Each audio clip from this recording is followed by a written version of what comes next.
Yes, yes, Lord, man. It is a beautiful Wednesday evening, 9:30 p.m. Eastern Time. You are now catching another live episode of Reporting Eligible. I am your host, Berto, man, joined by my guy, Bro Talk, also known as BK Squared 7. What is going on? Tonight's topic,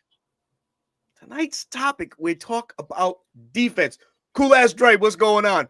Talking defense, folks. If you've been following the show and the episodes, man, last week, I think we had a very fluid conversation regarding the offense in Zach Robinson and how this Falcons team is going to look in 2025. If you haven't caught the replay, please do so. You can visit 95 North Falcons Talk Show or at Dirty Bird Central on YouTube. And if you haven't already, also, please kindly hit that subscribe button. We greatly appreciate it. But enough about me, man, and what's going on. Bro Talk, what is going on, brother? How you doing, man? Oh, man, I'm good. I mean, another beautiful Wednesday. It's a Yeah. good day to cheer on the Texas Tech Red Raiders softball team. Horns down to the Longhorns. They are winning right now in the bottom of the fifth, 1-0. Only an inning and a half from taking away game one in the series. But besides that, I'm excited to talk about defense. And it finally feels like it can be exciting to talk about because there's potential there, right? But we got to see it come together. Absolutely, absolutely. Before we get into the topics that we have on hand this evening, Coolidge Dre, thank you for joining. Georgia, Texas boy, what is going on? DSGB Hall, what's happening? Rod, Jason Roberts, our brother Tony Wright, and our resident fan here. This guy, Jones Bones. There's no show without Jones Bones. So, Jones Bones, thank you so much, man. Jason Roberts, what's going on? Justin Swisher Sweets is in the house. What is happening, brother? Anybody tell? Oh, wait, hold on. Let me see what this says. Anybody tell you all can pass for brothers? We invited to the cookout. Man. Divided that bird, brother. Brothers we are, man. Brothers we are. But yes, the name of the game this evening is defense. As we all know, Jeff Ulbrich back for his second stint with the Atlanta Falcons after leaving and joining the New York Jets staff. Now he's back home, we can say, and it's all good. Zay in the bag. What's happening? Carrie, what's going on? No hat for Bro Talk. Get him. Cook him. He doesn't have his hat. For those of you that don't know, I do have long hair, but I had a fresh cut. You got to show it off sometimes, you know. You got it. You got to show it off sometimes. You got it, man. Absolutely. He's looking for some shampoo endorsement or something. So I don't know, man. I mean, hey, that's his. Troy Polamalu got it right. When you catch me on the TV, like, don't be surprised. Don't be surprised, indeed. But yes, so again, defense. Jeff Ulbrich, now the DC here in Atlanta. Should we be excited about Jeff Ulbrich coming back? Jeff Ulbrich, a former player himself, fiery, intense guy, former linebacker for the 49ers, and he coaches that way, man. Very high-spirited, very in your face. But like AJ Terrell said this past week, he's a guy that is rah-rah, but he knows when to turn it off and be serious with his players. So I ask you, Bro Talk, what'd you feel at first when the news broke about Jeff Ulbrich coming back home to Atlanta? At first, I think my reaction was just like everyone else's, is kind of like, okay, of all the options, we went this route. Let's see what happens. I didn't hate it, right? I didn't hate it, but I wasn't like overly excited. But, after the initial feeling wears out, some rational thinking goes on. I'm like, okay, there's a reason why he, Raheem, he chose to bring back Jeff Ulbrich. Everybody likes to say, well, Raheem only hires his friends. I think Raheem hired a guy that, yes, he can have those conversations with, have those hard conversations when they disagree, but a guy also he feels confident to teach the philosophy and fits the culture that Raheem is trying to build. So if we know, from looking at the Jets and what they did in 2024, fantastic defense overall, we're going to get some of that same dialogue here in Atlanta. A lot of hybrid looks in multiple fronts, disguises, sim pressures, you name it. It's all a part of what Jeff Ulbrich likes to do. And he did it fairly well for the Jets. The Jets overall had a good defense, but a lot of folks will argue that that's Salah's baby, and Jeff was just, running what was left. I like to think that, Jeff did have some implementations of his own right, especially how he utilized the linebackers. Jamin Sherwood, stood out on that Jets defense. Coming now to Atlanta, is there deficiencies of any that you see where a lot of what he may want to do may not come to fruition because of the talent that's on hand? So the only thing that I think is still a question mark, and I think a lot of people can agree on, is the linebacker Yeah. room. Like, we know what Caden Ellis is. He's great at attacking the quarterback. He's pretty good at run fits and coming down to that penny look. But what's Divine Diablo going to look like in this scheme? What's Troy Anderson? The name that gets forgotten because he keeps getting hurt every year. Troy Anderson, that's the speed he looks for. When we missed out on Sherwood, when he re-signed with the Jets, Divine Diablo was the backup choice. So can Ulbrich get out what he wants from them? Because he needs athletic and speedy linebackers. Divine Diablo, former safety at Virginia Tech, to linebacker, similar to Sherwood. So that's my biggest thing. I honestly, I know a lot of people are saying in the chat, we need to add defensive tackle, nose tackle. I think we're set there. I think we're set because we're going to run a lot of light boxes, right? We're going to run a lot of light boxes. That's when Zach Harrison will kick down. That's when Rook will be on the field. Brandon Dorless, those type of things. We're in those light box. So linebacker is really my biggest question mark at this point. And linebacker, very valid point. No longer with the Falcons is Nate Landman. Of course, he went back home to LA. Was quote unquote our run stuffing linebacker. The guy, he made his run fits look good. But liabilities were at hand, especially when he was in coverage and stuff like that. Of the former defensive coordinator James Lake. We normally know him as that guy. That's no longer here. That guy that's no longer here. And that guy, we're gonna speak a little bit more in just a little bit. But when you talk linebackers keeping linebacker cleans, now that obviously hints to this. What does the interior look like? Morgan Fox, I see Jason talking about Morgan Fox and how he's not spoken enough on this Falcons front. A big nose tackle is what's missing, right? And Jeff didn't have one per se with the Jets. So does he really need one here? He had Quinnen Williams.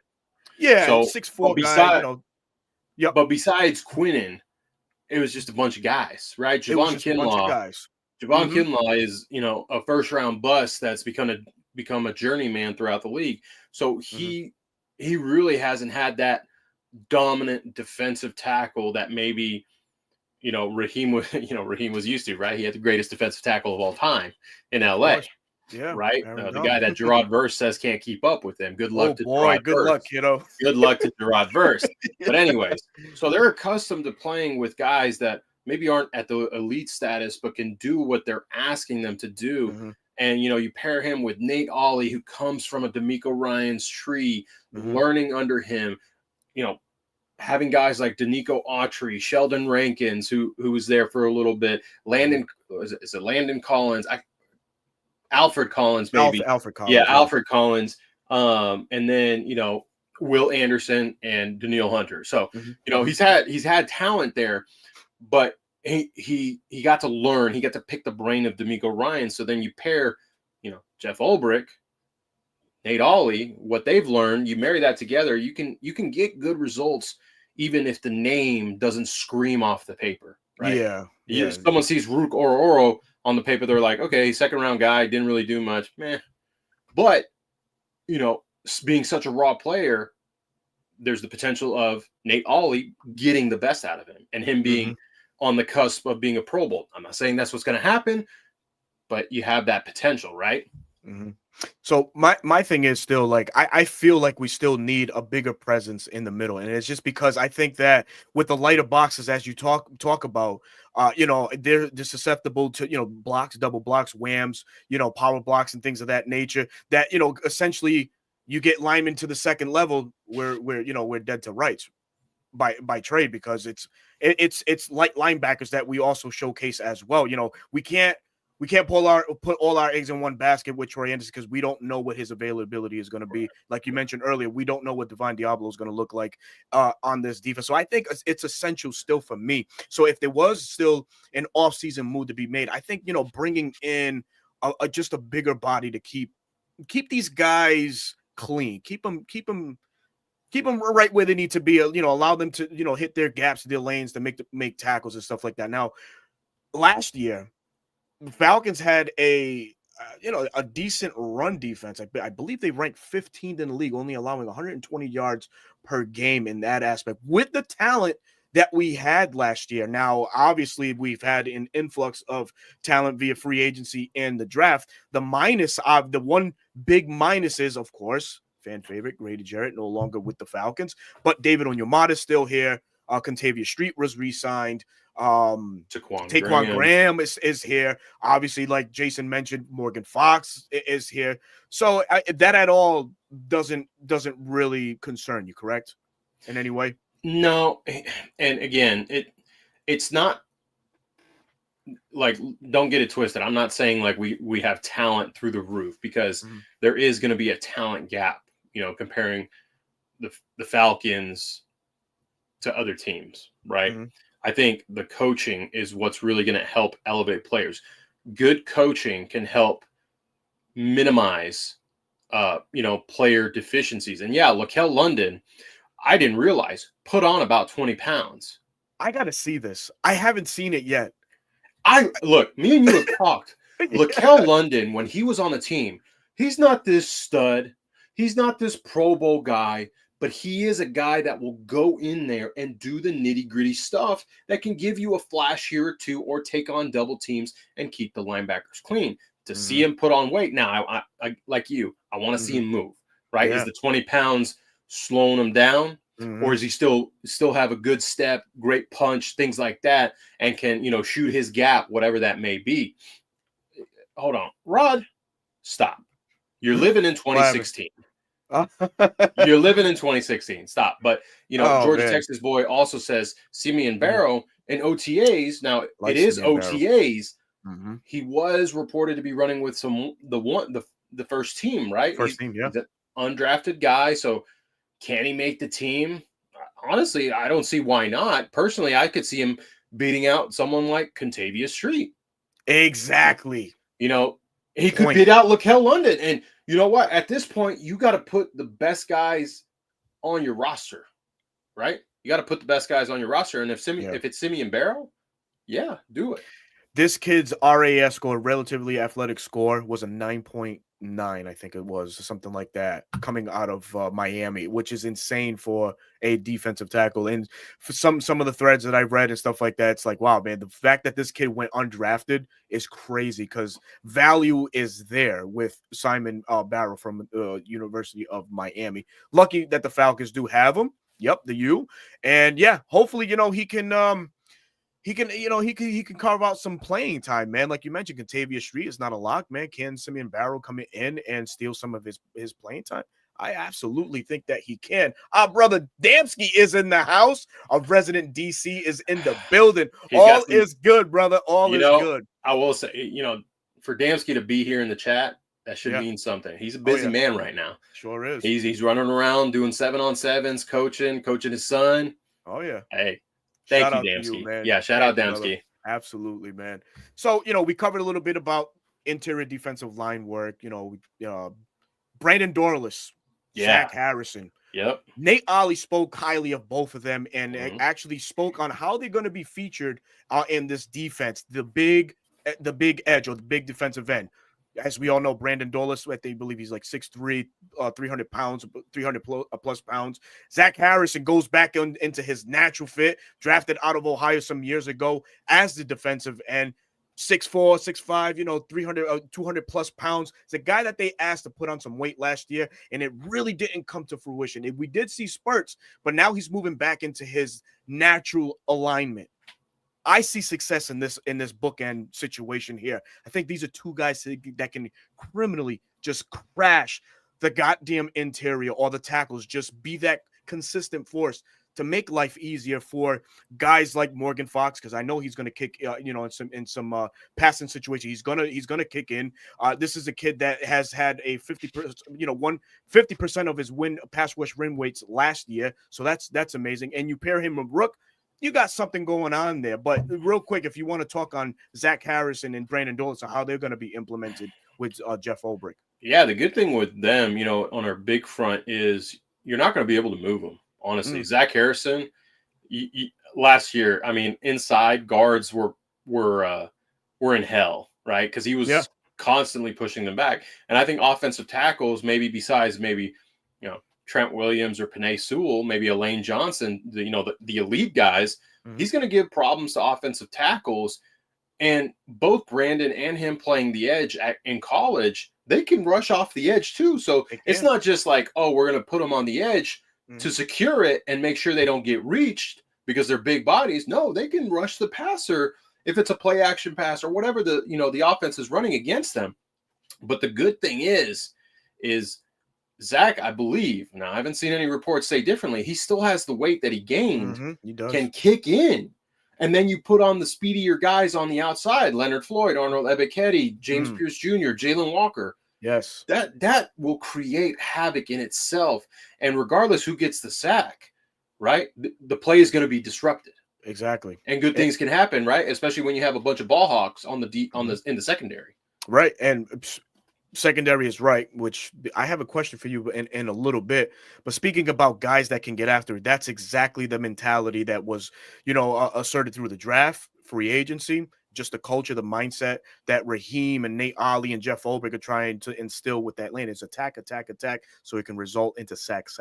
Because the Falcons, as we all know, have been historically garbage in that aspect. 31 sacks only last year, ranking 31st in the league. And I know that's a number that this team is priding itself on rectifying, hopefully. So what do we do to fix that? What do we do to rectify the problem? We bring in a journeyman like Leonard Floyd, who it doesn't matter what scheme he's been in his 10-plus NFL career. The guy just produces, and he set a mission to get his sacks up or break his own sack record this year while being home in Atlanta. And we also acquired Jalen Walker and James Pierce Jr., the talk of the draft, which is James Pierce Jr., because obviously, by scouts and metrics and things of that nature, the Falcons overpaid for getting James Pierce Jr.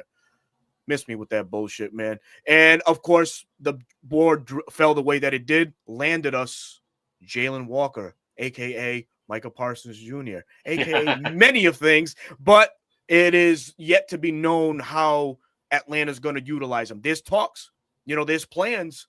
But how do you see Atlanta actually unleashing the 15th overall pick in this year's draft?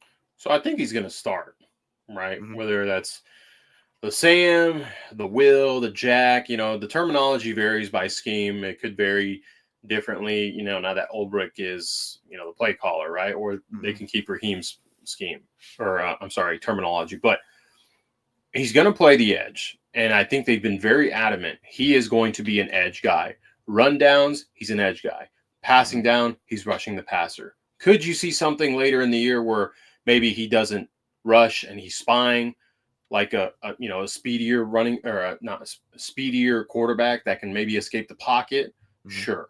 But right now, his sole focus is understanding how to set the edge, how to shed the blocker, and then get up the field and make a play, whether that's on the running back, receiver, on a screen, whatever, right? And I'm all for it, right? Because if that's how you viewed him, you develop him that way. And if that's how you want Micah Parsons, you want your Micah Parsons Jr., right? You missed out on him in 21. Well, now you could potentially get him in 25. Yeah. You do that, right? And so that's how I envision him. I think he's going to start week 1. The report came out. Everything he's being taught, he's soaking it in. I think it was Damsky that tweeted out. That shouldn't be surprising, being a coach's son. He's seen it year in and year out from his youth all the way through college, now in the pros. That's a good sign because eventually he will take over as a leader of the locker room, and it can just, flow downhill for all, the new rookies or guys that they sign. Like you and I, we can both admit, we weren't we were happy it was defense, but Sure. we weren't overly happy it was him. But the more you look at it, this was the right pick for the Falcons, Right. culturally and what they want to do for the defense. And now, of course, which is a great problem to have. Jalen Walker, it was highly, highly productive for the Georgia Bulldogs last year, 6.5 sacks. But it's just his consistent and constant pressure is what elevated him in, potential top 10 talks. But like I mentioned, a few moments ago, it's just the way that the board felt. Man, he just fell right into our laps, bro. And that's and I want to, when you talk about how the board fell, yes, when the Panthers passed on him, it was like, oh my gosh. If the Cowboys pass on him, oh my gosh. And then that's exactly what happened. I saw, the Panthers did a whole documentary on, have you seen this, where the Rams called? No, I haven't called. So the Rams called to move up from 26 to 8. They were targeting an offensive tackle or tight end. So I thought, Colston Loveland was probably going to be the guy. Yeah. So you think about that butterfly effect. What happens if Carolina actually accepts that trade? Because from what the report says, it was a pick swap. It was next year's first rounder. And I think it was a second or third rounder as well. So what happens at 26 now? What happened? Is James Pierce Jr. a Carolina Panther? Right? I see where you're going. Yeah. You see what I'm saying? So yeah. Those, everyone says, oh, well, that could happen to anyone. But think about it. Like James Pierce Jr. could be a division rival, but instead, for the next 5 years, he's going to be on the opposite side of Jalen Walker. Yeah, and before we touch on James Pierce Jr., Jalen Walker, self-described movable chess piece for the Georgia Bulldog. Here in Atlanta, for the past 2 seasons, we've had our own movable chess piece in the form of Kaden Ellis. What a great problem to have. And these are topics that we don't have on a regular basis. Oh my God, we have potentially two of the most disruptive linebackers in all of the NFL, in Caden and Jalen. But to Caden, do you see Caden potentially elevating his game just a little bit more? Because there's going to be so much added attention, right? We talked about sim pressures a little bit, or not as much, but we talked about disguising in blitzes and how Jeff Ulbrich could, potentially unleash the scheme, right? Can a guy now like Caden stand to benefit the most out of everybody? Because now you got to account for Jalen. You got to account for James Pierce Jr. You got to account for Leonard Floyd. What the hell do you do with Caden Ellis? Because he's a great blitzer. So does a kid like him, are we going to see uptick in sacks and opportunities for him? I like to think so, man. Yeah, no, I agree. This is another interesting thing on what could happen, right? Because we saw how many simulated pressures we had and the success we had with Caden Ellis, because that's where Raheem, came from, the Fangio tree. But when it came to Ulbrich and the Salah and the Gus Bradley tree, Dan Quinn, working under Dan Quinn, they really very rarely ran simulated pressures. If they were blitzing, they were bringing 5 guys. Yeah. And so that's the interesting part. It's like, okay, if you're going to bring 5 guys, they're choosing Caden Ellis over Divine Diablo or Troy Anderson, whoever's playing linebacker out there. So to your point, Jalen, James Pierce Jr., Morgan Fox, Leonard Floyd, like that's your NASCAR package, right? That's it. And then Caden Ellis gets one-on-one, and he's shown he can beat centers and guards when it comes to pass rushing. So, man, it's fun to think about because, Caden, he led the team in sacks, right? 7? Well, no, he had 5, but I believe he led the team in tackles with okay, that's the one he led. So, So you could see a 7-sack season from him. You could see an 8-sack season. Again, doesn't matter who gets the sack as long as we're getting the quarterback on the ground or disrupting the play to where they make an egregious decision, because Bryce Young's going to make egregious decisions. Baker Mayfield, we know what kind of boneheaded moves he can do. Absolutely. And then whoever the hell's playing quarterback for that team in Louisiana, that dump of a city, right? It doesn't matter. Yeah. Like the ball hawks on the defense, that's when good things happen. Absolutely. And we're talking sacks and potential leaders, and we haven't mentioned who the actual leader was, and that's Arnold Ebiketie, right? He gets I don't want to say lost in shuffle or in translation, because he's going to be a factor in this year, contractual year coming up. for him. Has been consistent in this aspect. He's posted back-to-back 6 sacks in the last 2 years. We talk about uptick in sacks, Caden being mentioned as one of them. AK could also be that guy. Braylon Trice, we don't know. I know there was a report out that, some folks expect him to break out.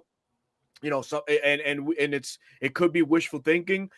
But if we can get half the player that Braylon Trice was in 23, at the University of Washington, then I'm fucking jumping for joy.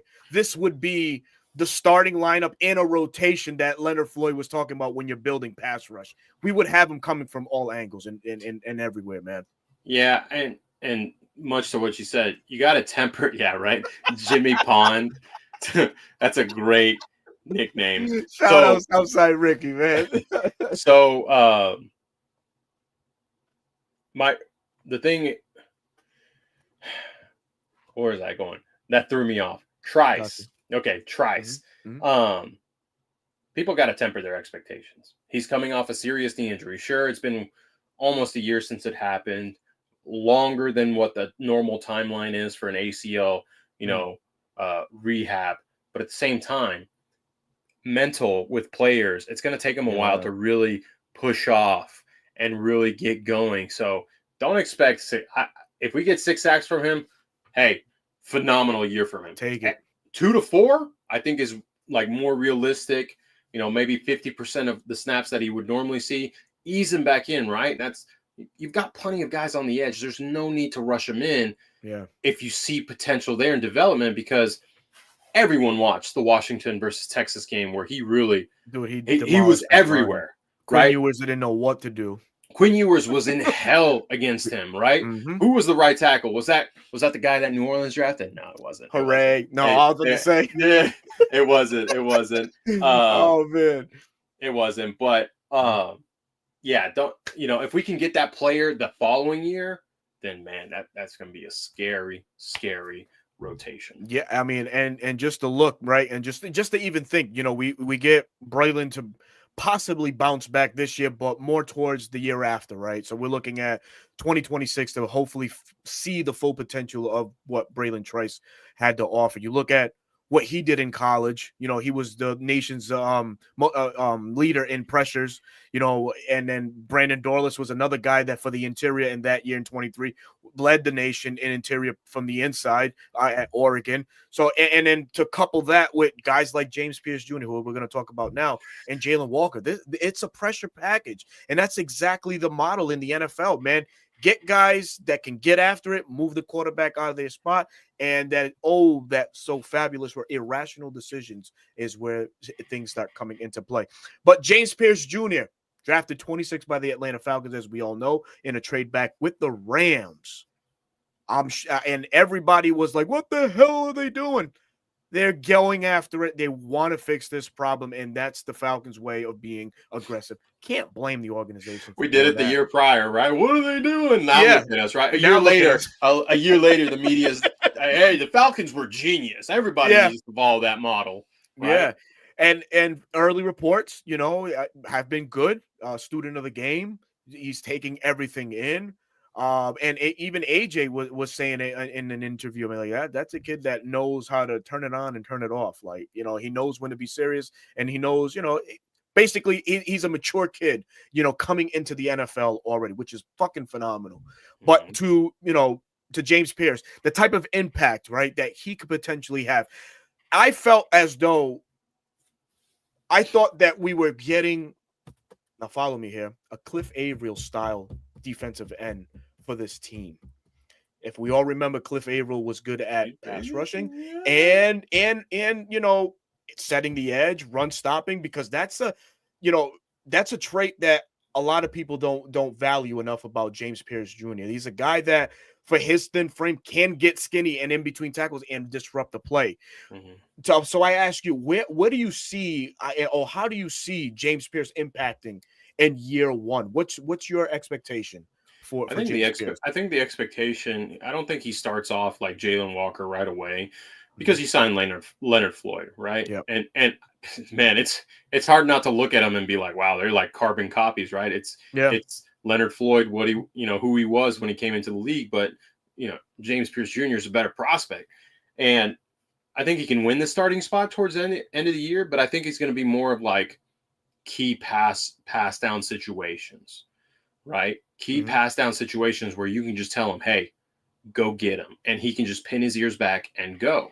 Yeah. That's not to say he can't play the run. As skinny as he is, right? Skinny, quote unquote, in NFL terms, right? Only wearing what, 245.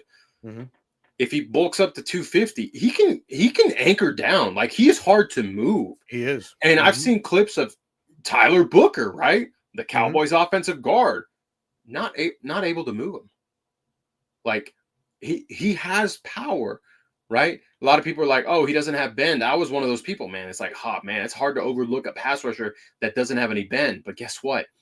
He doesn't bend because he goes in a straight line. And the fastest place from point A to point B is a straight line.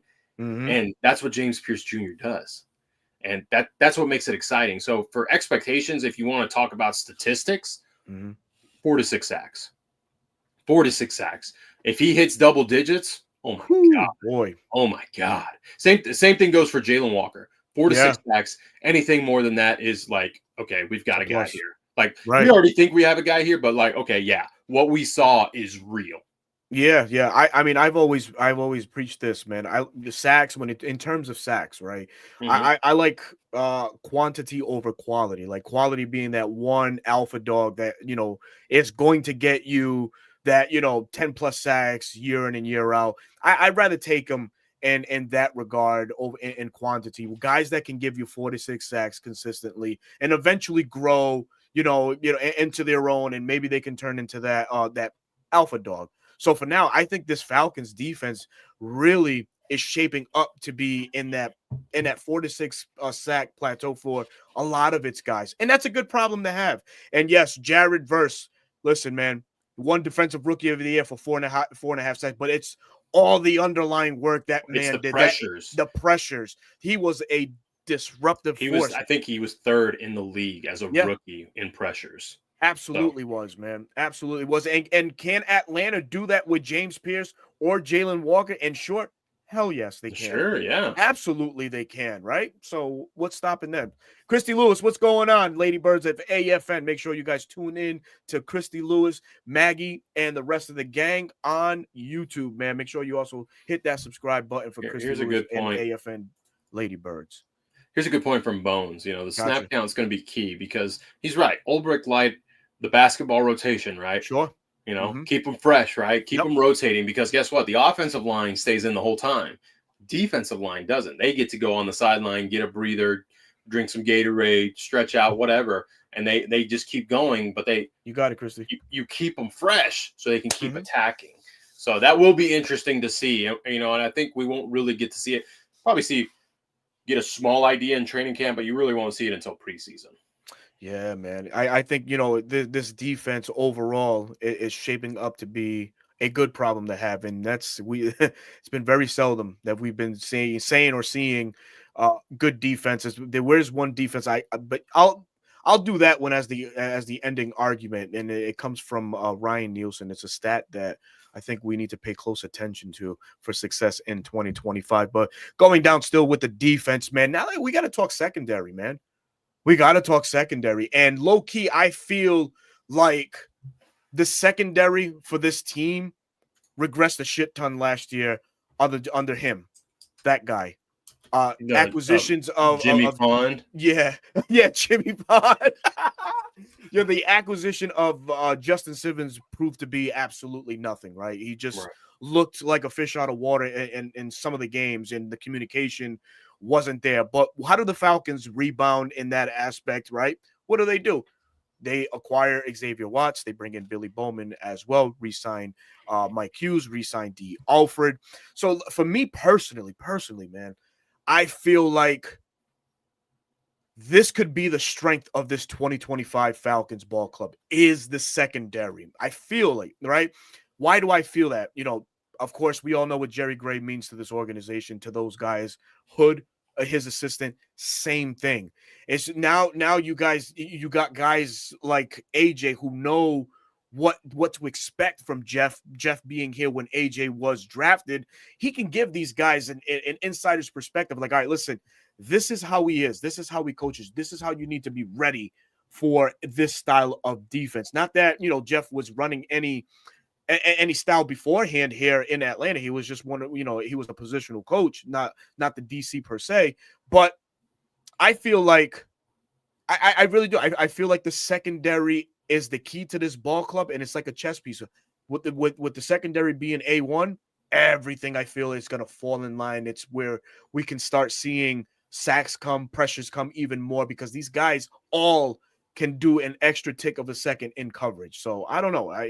That's my long take on it. How I feel, how heavily valued I feel about the secondary, man. I think. I think you hit it pretty spot on, because You got it, Ron. No problem, buddy. I think it's going to be, these guys are going to get to play a little bit more free, right? Yeah. If you want to talk coverages, right? Sure. The reason I think James Pond, Jimmy Puddle, whatever you want to call him, didn't succeed is because I don't think he mixed it up enough, right? It was a lot of quarter, half, cover 6, cover 3, cover 1, but mainly cover 1, right?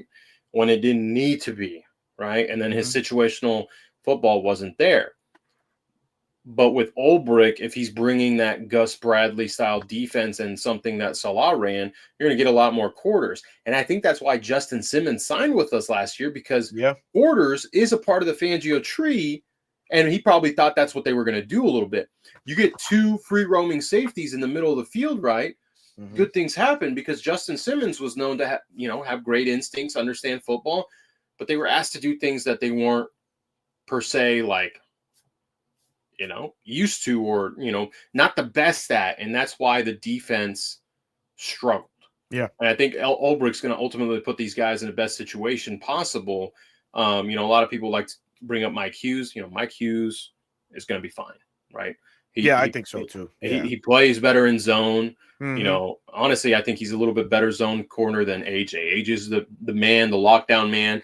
If they play route match or man match, AJ is going to be solid, right? That's the question I have for the zone is, how are they determining what they're going to do, right? Are they going to man match? Are they going to route match? Are they going to just hit the top of their zone and then come down if someone comes in? That's where the gray area is for me. But Jesse Bates, leader of the locker room, you get a guy that's compared to him, Xavier Watts. Billy Bowman, man, I am excited. He's been a Texas guy. Both Billy Bowman, I didn't know Billy Bowman was a wide receiver in high school and got recruited to OU for that. Yeah. And then he converted. Same thing with Xavier Watts to Notre Dame as a wide receiver, and then he switched. Those things are invaluable because you understand what the opposition's trying to do, because you were coached like that for so long, and now you apply it on the defensive side to read and react. And then you have the hand skills, right? All the interceptions on top of Jesse Bates. Maybe AJ can get a couple more. Then people have been harping on him. He's a PBU machine. Maybe he gets a couple more. So it's exciting times. Like, again, this team on defense doesn't scream off the paper. But if you have a defensive coordinator that can teach properly, everyone plays as a cohesive unit, good things will happen. And it's a great problem also to have here. And this is, I think, like the 3rd or 4th time I'm mentioning great problems, and we're speaking defense. Guys like DeMarco Hellams, what is the usage of him? How do we implement him? Right? Got to go back. Got to talk about that, right? But also, how does Jordan Fuller factor in? Right, Jordan Fuller, as we all remember, had his best, career, in the NFL under Raheem playing with the Rams. Now, I know the Rams had a loaded roster, which made certain situations easy for Jordan just to, breathe freely within the system, within the scheme, and was allowed to make certain decisions. But how does he factor in? Right, is he penciled in the starter, or is it Xavier Watts by default? Because being a 3rd round pick. No, I think it's whoever wins the job at this point. Jordan Fuller, I don't think is penciled in. I don't think Xavier Watts is penciled in. I think it's whoever the best guy is in week 1. You go with, and you could view it if you want to compare teams, right? Cooper DeJean did not start week 1. I don't think he started until week 6. Right. Right, because Later Vic on. Fangio didn't think he was ready up until that point. Mhm. Right. So the same thing could happen to Xavier Watts. Same thing could happen to Billy Bowman. And for those of you asking about DeMarco Helms, I'm sorry, your boy's been demoted to special teams, and it's not his fault. Mhm. Right, he had an unfortunate injury. Yeah. They had plans for him, but as the business moves along, they have to get guys that they view as the future. I'm not saying DeMarco can't work his way up the depth chart or get a shot, right? He may beat out Jordan Fuller for a roster spot. Jordan Fuller's not his money is not guaranteed. Right. So he could get cut, right? That's Technically. Yeah. technically right, but Yeah. everyone thinks because he played for Raheem, he's a shoo-in. Mhm. We don't know. Once those roster cuts start coming in, the ones that are shoo-ins that are going to be on the roster are the 4 defensive rookies that we drafted. 4 that we drafted, because there's a fan favorite around that, a lot of people want to see on the field, the Mamba man himself, Kobe Bryant, who viciously was throwing some stones at Lamar Jackson over the past week. He Pretty bold and brash, but hey, fuck it, you got to make it right in the he NFL some way. he commented on it and said that's not what he meant. Yeah, It's kind of hard not to mean that when for sure, James man. Harden has been known for one thing, not show up in the playoffs, right? So, hey, Kobe, I'll take your word for it that you didn't mean it, but hey. Jones brings up a point here. The nickel spot has to get figured out in this scheme. That's who will set the ceiling. Honestly, very valid point. So currently, nickel is a couple man race. Kevin King is factored into that, as well as D. Alford, who has been with the Falcons for some years, He'll and be of course gone. Billy He'll Bowman. be gone. I think D will be, unless he, you know, unless he does something in special teams as a punt return man or something like that, which he's done in the past. It's about the only way maybe that D keeps a roster spot. Honestly, I think there's a lot more value added to this team in that sense that can make him expandable. Really, at this point, and unfortunately, same thing for Kevin King. Kevin King at the beginning of OTAs was running with the ones as the starting safety opposite side. Jesse Bates, and Twitter set aflame when that happened. So Guys, I it's just think OTAs. they're It's just plugging OTAs. bodies to see what Right. works in what capacity. But like you mentioned, I think the clear cut starters are the 4 rookies that were drafted for this Falcons team. Yeah. I think it's between, I think a lot of people said this, Aaron Freeman said it, some other creators have said it. If the Falcons were confident in Clark Phillips as taking that nickel spot, they probably don't draft Billy Bowman. Right? The competition is going to be there. They're essentially making competition for every position, which a good, healthy competition is good because it brings out the best in everyone else, right? And that's what you can expect in game day. But ultimately, I think we could see a lot of rookies on that defense early. I said it, Billy Bowman and Xavier Watts, I could see them start. I really do. I think they could beat out some of these vets. Very fair. Very fair. Yeah, very fair. We got a question here. What defensive scheme would y'all run to cripple the Bakers and the Bucks in week 1, man? As far you're talking about defense, like what I think you got to take away his first read. Mm-hmm. That's the big thing, right? So find Mike Evans, take that underneath route, take that away from him and make him actually read the defense. But at the same time, you got to be able to get pressure because he as I don't want to say unathletic, but he's not as athletic as some of these mobile quarterbacks. He just finds a way, right? Yeah. And that's the annoying part. He finds a way with his 5 flat 40 speed to get down the field and escape the pocket. It's so annoying. It's so annoying because he looks so like annoying, a guy with a beer belly playing quarterback like a backyard, Mm-hmm. But if you take his first read away and he knows that and then he starts panicking and he doesn't have the time to throw, I'll give you a prime example. That's what happened to Patrick Mahomes in the Super Bowl. He wasn't given the time to navigate the field And Patrick Mahomes is a hell of a lot better quarterback than Baker Mayfield. So Yeah, you take the first read away, and you got some pressure in his face. And he's not a very tall quarterback either. Mm-hmm. So you get pressure in his face, you have a guard in his face or whatever. Good things happen for the Falcons. So Absolutely. I would, coverage wise, run your cover 6, run your quarters, run man match, right? Yep. All that. And, they're going to have they were second in the league last year in explosive plays. Could it happen again? Sure. Mm-hmm. But they have a new OC we don't know if this guy's going to run the same offense. Mm-hmm. If he's a stubborn prick, he could change everything up. I hope right? he is. Yeah, I hope he is too, right? For the division's sake. Shit. But I'm going to say it. I've said it all offseason, and I keep getting called all sorts of names. The Bucks will have a down year this year. They will. I think so too, man. I think they win 8 or 9 games, but they're third in the division. Yep. I think so too, man. I think the real Baker is going to stand up and show out. He's not that guy. One guy that's benefited. I said it, I think a couple weeks back. No one I don't see in the NFL has benefited from having, NFL ready coordinator or NFL head coach worthy coordinators like Baker and Liam Cohen and Dave Canales. The guy has just walked into that sort of magic.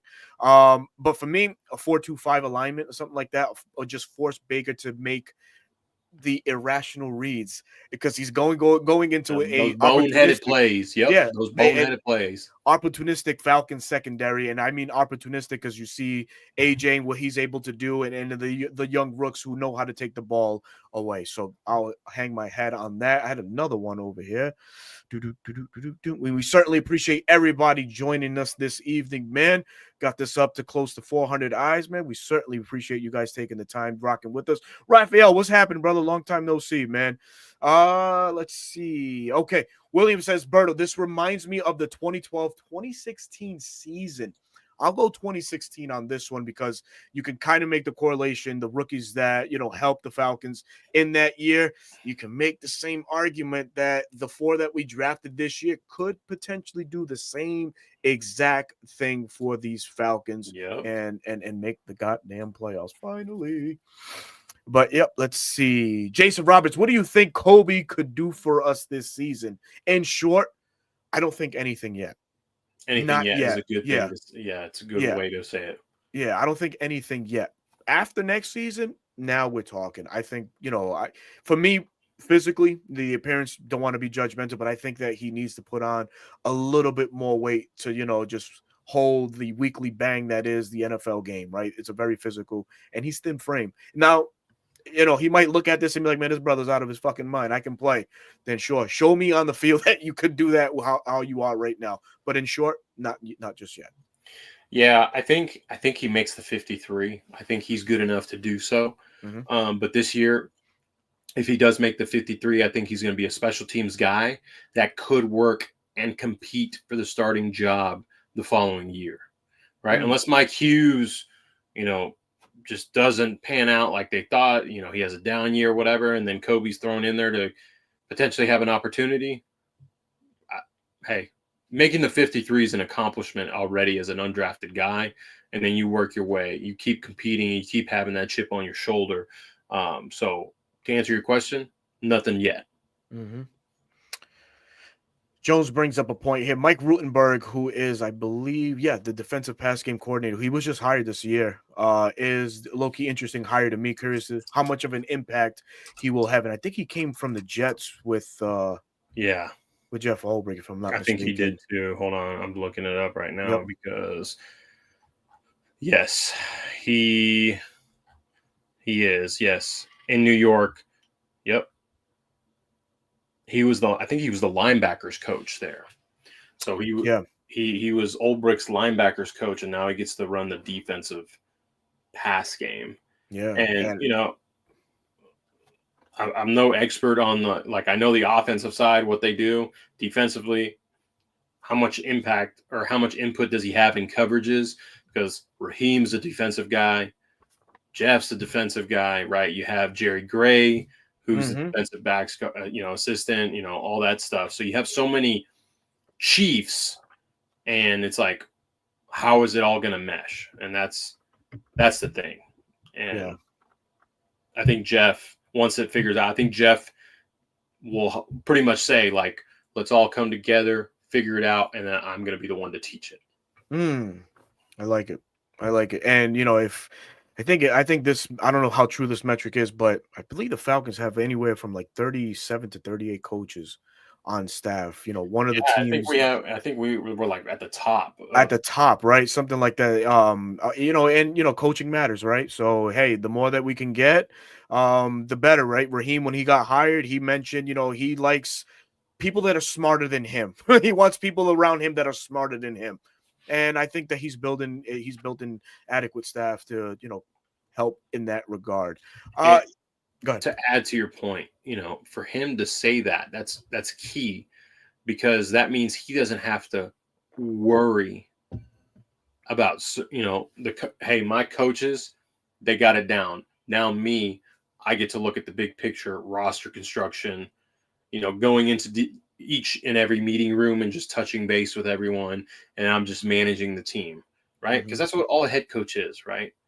Is a manager. They're managing their coordinators, who are their assistant managers, and then their coaches, who are the staff, and then the players, blah, blah, blah. If you want to put it in real work, I call it real world. Football is real world, but, our work-life world, to give you a better perspective. So it makes me feel good. That means Raheem can focus on not making the mistakes, the joke, having a timeout in his pocket, right? Yeah. So he can grow from that, right? Yeah. I think he'll, over or under first 4 weeks, he burns his timeouts too early. Oh shit. We're gonna have fun with that. Yeah, time out. We're gonna have fun with that one as the season gets closer. But yeah, man, that's a good one to throw in there. Michael Burton asks, how are our new edges rushers looking so far? Jesus, say that 3 times fast. God damn. So far, early reports from camp is the guys are as advertised, right? They're showing you exactly why they were made the 15th in the trade back for the 26th overall pick.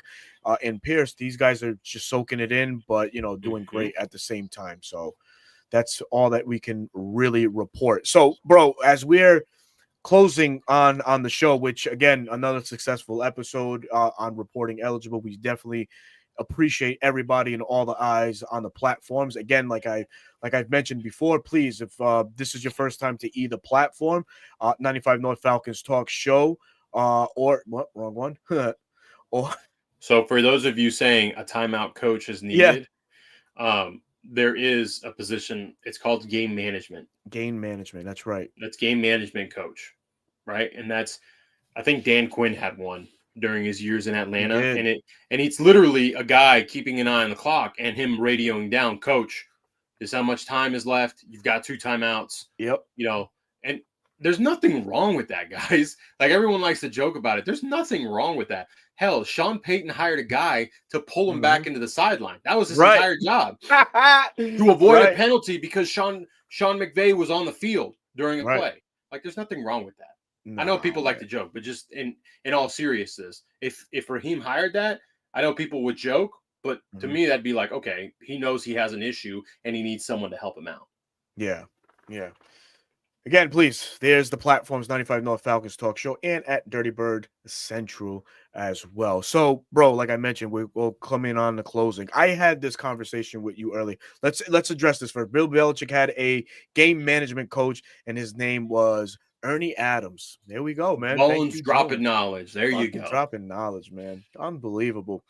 So I mentioned Ryan Nielsen, right, back in 2023 when he was the defensive coordinator for the Falcons, and on paper, statistically, that was the best Falcons defense from the last 6-7 years, right? And we regress significantly in every aspect last year, minus the run game under James Pond.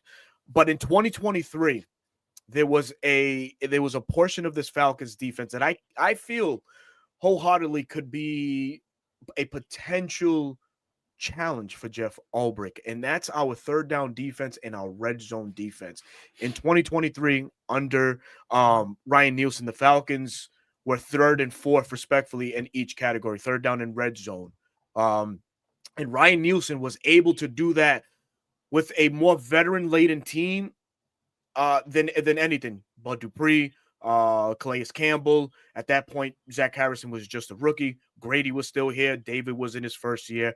He was able to just work wonders with those guys. Now, fast forward to now in 2025, I think that's where I feel like Jeff should exhaust most of his teachings towards. It's how can you get this third down defense corrected? The Falcons were damn near in last place last year, and they're also in red zone defense. And what that translate to, teams being able to convert at high percentages, 45% of the offensive chances on third downs, and the defense continuously being gassed and gashed in that metric. So I don't know how you may feel about that, but I feel like that's an interesting thought, or I mean, that's an interesting way of attacking and to get everything else to fall in line. I feel like if Ulbrich can get that down like Nielsen did in just 1 year, then Atlanta's defense could be something to reckon with as the season progresses and as this team begins to gel. So I don't know. If you want to give a thought on that, man, please, by all means. But that for me would be my closing argument for Jeff Ulbrich needing to be successful as year one DC, which is the name of the show. I think Nielsen had success because we had a little bit more talented defensive front. If I'm being honest with you, you had Calais Campbell, you had Bud Dupree, right? You had guys that could rotate in. AK didn't have to be the guy; he could just rotate in. Mm-hmm. You know, we had the best version of Nate Landman that year. And who'd we have next to, that was Jesse Bates's first year. Who was the? It was Richie Grant. Oh yeah. Yep. But anyways, I think we were able to get the ability to get more pressure on the quarterback, just help the secondary out significantly because Nielsen's defense still had its faults, right? And I think because talent-wise, it still wasn't great, but it was better than 24s. And then you add an incompetent defensive coordinator with a, below average talented, roster. And hey, the other guys outweighed Jesse and AJ and Caden and all that, right? Judon didn't pan out, right? Grady's production went down, even though he was still a leader in the locker room. So you add talent through the draft, right? You retain talent, you add talent, and then you bring a guy that understands and has been in the league for a long time, right? Yeah. Again, I'm going to tell you, he coached under Gus Bradley, who developed the Legion of Boom, right? He coached under Dan Quinn, continued the Legion of Boom, then came over here to Atlanta with him. And then when everyone got let go, he got to learn under Robert Saleh, who I believe was under Gus Bradley's tree as well. So he just continued to develop his knowledge. And so you have a guy that has a vast majority of knowledge in the league and scenarios and understands what an offense is trying to do. That, guys, by no means am I saying we're going to have a top 10 defense. No means. Not even a top 15. But I think we're going to have a top 15 to 20 defense.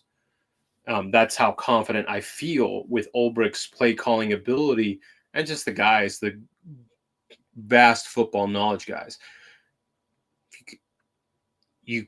For whoever said, I can't remember who said, this feels like 2016, right? 2012. You can highlight it. I'll hold my thought. What made the Nielsen defense great, honestly, was being top 3 in third down defense and 4th in red zone. Start there and everything can look good. Yeah. There you go. Yep. There you go. And James Lake's defense gave up too many explosive plays. Yeah. And in the red zone, they crumbled, right? No situational awareness. Like, why are you playing 15 yards off the ball against Denver? They run a screen and nobody's there within, the last 3 yards, and Marvin Mims is in a walk-in touchdown. Yeah, man, that was crazy. But anyways, everyone's going to want to chime in. If you haven't seen Legacy Locker Room Podcast, Roddy and Julio bring up just how they all held each other accountable. They all wanted to be great. They all wanted the same goal. And if for the first time in a while, it feels like we have a group of guys, or at least the majority of the group of guys. And I'm not saying anyone on the roster doesn't want to be great or do these things, but those 2012 and 2016 teams pushed each other. They did. They would scrap. So to hear that Bergeron and Onyemata are scrapping when they're not even in pads, right? They're just in helmets and jerseys. Like, okay, there we go. We're trying to make you sort it out in practice, but hey, just because we're teammates, you're not going to push me around. So what is that? How's that going to translate to someone that's not on this roster? Gotcha. Right? And I know Bergeron's your guy this year. Oh yeah. And to hear him take on someone like Onyemata, and Onyemata's been in this league a long time. Yeah. And he's a pretty respected defensive tackle, even though the numbers don't show it. You know, he wreaked havoc against us when he played for the Swamp City team. Sure did. And then he came over here. So it feels like these guys are bought in. A lot of people are like, oh, quit wearing Jordans and win me some football. You got to build a culture. You got to build something to where everyone's bought in and teammates can hold each other accountable, and they love showing up. They love practicing, and they just want to be great. And I think we might have that. Great is the name of the game, like the great 2-3 for the Chicago Bulls, Mr. Michael Jordan. I don't know how that fuck I tied into that, but that's what we're trying to be here on Reporting Eligible. Listen, we have. All right. So it's like the Kobe Bryant commercial, right? Rest in peace. Like, I want more. Be better. How can I be better? Give me more. Right. And I think that's what they're all going to bring out of each other is more. Like, I'm not going to want to lose a rep against you. I don't care that we're teammates. Man. Like, no, hell no. Line it back up. Let's go. And that translates to the field in game day, right? Absolutely. Yeah. Oh, man. Everybody should know who this man is here. Uncle Steve's Lounge, man. And I got to say this on air, live. It's live. This guy, you won't find a bigger fan of Felipe Franks than Uncle Steve. My God. Uncle Steve Fuera. is a Fuera. Felipe Franks fanatic. And he tries to turn the narrative on me, and I don't know why he does that. Are you a Razorbacks fan, sir? Oh, man. That's the only explanation I have. You've got to be a Razorbacks fan.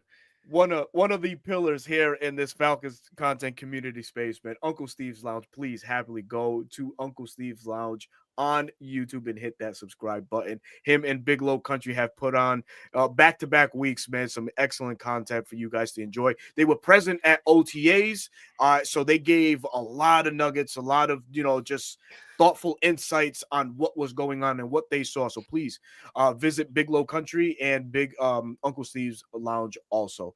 Uncle Felipe. Oh, Uncle Felipe. Yeah, that's what I'm going to call him from now on. Uncle Felipe. Oh, my God. But man, with that, bro talk, man, let the fans know where they can find you, brother.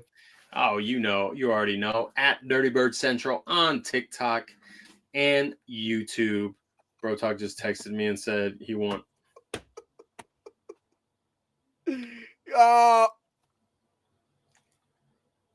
Uncle Felipe, we're gonna have words. Okay? Uncle Felipe. This is a family-friendly show, so I can't say it on air.